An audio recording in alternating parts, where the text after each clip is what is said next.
এটা নতুন করে ইনস্টল হইলে এটা এখানে দেখাবে আপনার অনেক ফোনে, এটা হোম পেজও দেখায়। তো ডিএলও লোগো হলে এটাতে আমরা ঢুকবো।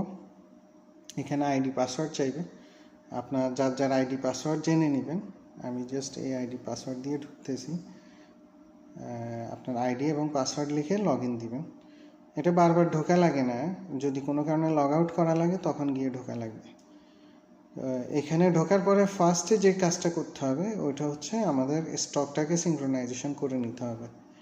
তো এবং এটা আপনি যতবারই ইন্টারনেটের সাথে কানেক্ট হবেন এটা সিঙ্ক্রোনাইজেশনটা করে দিবেন। প্রথমবার নেয় না, বিশেষ করে আমরা সেকেন্ড টাইম দিলে এটা নিবে। এখানে স্টক, কাস্টমার এবং হচ্ছে যেগুলো আছে ওগুলো অটোমেটিক্যালি ডাউনলোড হয়ে যাবে। হ্যাঁ, স্টক এসে গেছে, কাস্টমারদের ব্যালেন্স থাকলে, ডিউ থাকলে ওইটাও এসে যাবে। তাহলে এইভাবে করে সিঙ্ক্রোনাইজেশনটা আমরা করে নিব।